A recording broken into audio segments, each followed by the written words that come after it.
cette vidéo de présentation pour savoir comment faire du ghee. Pour commencer, vous allez avoir besoin, comme vous voyez à l'écran, d'une livre de beurre. Idéalement, utiliser du beurre non salé, d'un petit chaudron et de puisettes qui sont très fines. Pour commencer, on déballe le beurre. Ensuite, on va placer le beurre dans le chaudron.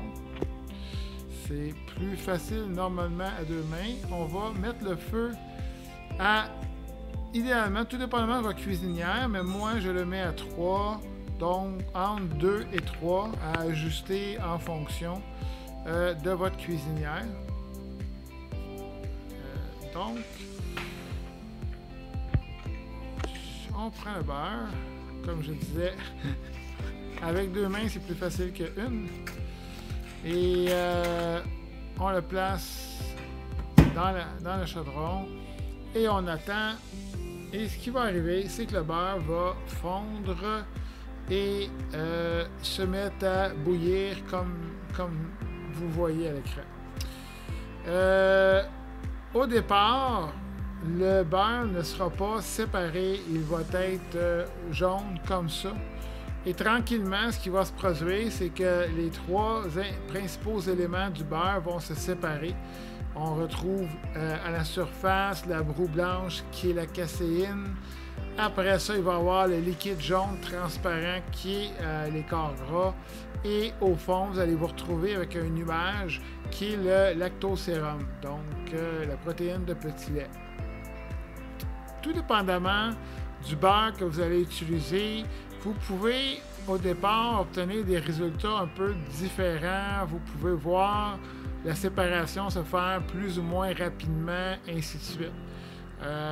Ce n'est pas vraiment important. L'important, c'est qu'éventuellement, comme vous allez le voir, la séparation va se produire éventuellement.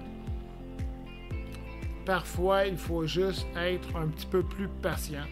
C'est pas un processus qui est tellement long. Je vous dirais que au total, ça peut prendre à peu près entre 15 et 20 minutes. Tout dépendamment de l'intensité de laquelle vous mettez le feu. Si vous mettez votre feu un peu trop élevé, vous allez voir que le ghee va avoir de la difficulté à se séparer parce que le bouillonnement va être trop intense et ça va brasser le ghee constamment. Et à ce moment-là, la séparation va avoir de la difficulté à se faire. Vous pouvez à ce moment-là abaisser un peu votre feu pour qu'il y ait un léger bouillonnement, mais pas trop intense. Comme là, présentement, ça c'est un peu intense comme bouillonnement. Mais c'est pas tellement grave.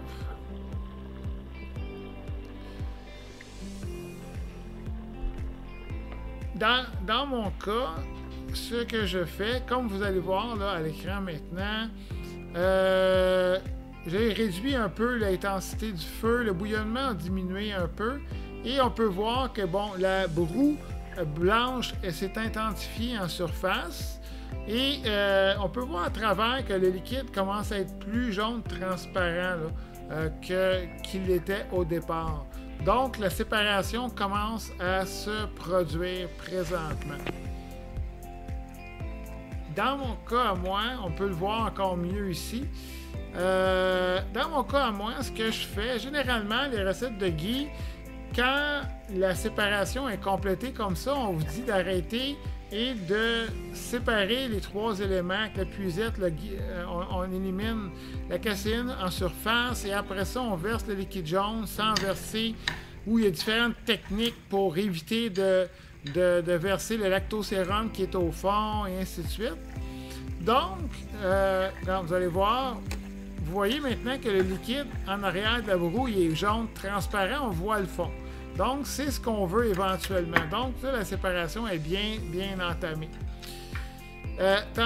Comme j'expliquais, personnellement, ce que je fais, c'est que je laisse plus longtemps.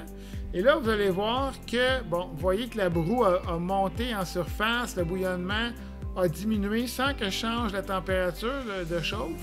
Et ce qui se passe présentement, c'est que le lactosérum est en train de coller au fond de mon chaudron. Et moi, c'est ce que je veux. parce que ce qui va arriver, c'est que je veux faire coller et même brunir le fond pratiquement au point où il va brûler, mais juste avant qu'il devienne noir, ce qui va, coller tout le lactosérum au fond, ce qui va le rendre très facile à éliminer, mais surtout, ça va donner un petit goût de noisette à mon ghee, et c'est quelque chose que j'adore. Donc, ça donne un petit peu, pas de noisette, mais je m'excuse, mais plus de caramel au ghee, et c'est quelque chose que j'adore. Donc, c'est ce que je recherche éventuellement. Et là, vous allez voir que mon ghee, maintenant, la couleur du ghee, à la place d'être jaune pâle, comme il était tantôt, il est rendu ambré et même un brun relativement foncé. Là, ça s'est vraiment comme calmé. Et on peut même voir que la broue, il y a du brun dans la broue sur les côtés. Donc, je le sais qu'à ce moment-là, que le fond est rendu comme je le veux. Si vous voulez le voir, vous pouvez prendre la puisette et le tasser un peu. Vous allez le constater à ce moment-là. Donc, un coup qu'il est rendu à mon goût de cette façon-là, ce que je fais, c'est que j'ai fermé le feu. Ensuite de ça, je vais avec la première petite puisette.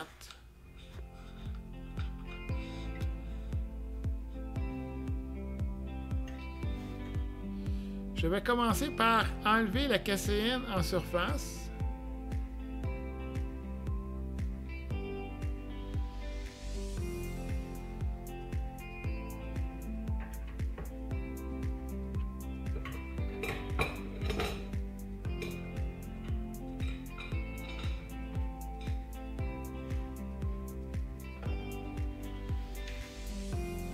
Je laisse reposer 2 minutes avant pour m'assurer que qui flottait va se déposer au fond.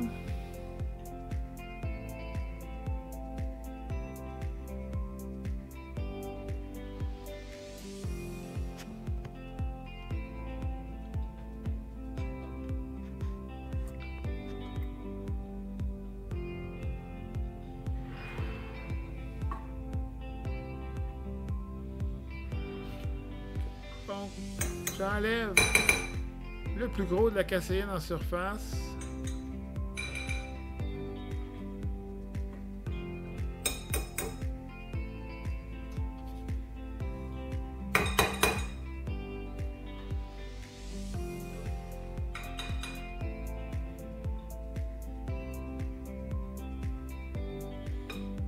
Il y a différentes méthodes pour filtrer le fond et ainsi de suite, mais en le faisant coller comme ça, comme je disais, ça simplifie les choses énormément. Et bon, vous pouvez voir la couleur maintenant et on peut voir un peu dans le fond, vous allez voir mieux tantôt. Donc, c'est à peu près ce que je veux obtenir. J'ai enlevé le plus gros de la caséine en surface. Ce que je vais faire, c'est mettre ma grosse puisette sur mon bol. Je vais mettre la petite par-dessus comme ça, donc ça me donne 2 niveaux de filtration. Et je vais verser mon ghee dans le bol à travers les 2 puisettes de cette façon-là. Sans vraiment me casser la tête avec les résidus et tout ça, parce que le fond est déjà collé de toute façon, donc il ne viendra pas. Regardez. Donc vous pouvez voir, le fond n'est pas brûlé, mais il est vraiment brun foncé. Fait que le truc, c'est vraiment d'aller chercher cette coloration-là dans le fond pour ne pas transmettre un goût de brûlé au ghee non plus. Et vous voyez, ça me donne cette quantité de ghee. Il y a quand même une bonne quantité de ghee. Et ce que je vais faire à ce moment-là, c'est de le laisser sur le comptoir avec un couvercle. Si vous voulez le mettre au frigo, vous pouvez, mais attendez que le bol se refroidisse. Et le lendemain, c'est ce que vous allez retrouver. Le ghee va s'être durci et il va être redevenu solide comme ça, étant donné que c'est un gras saturé. Et ça, c'est un ghee qui est parfait pour faire la cuisson et tout.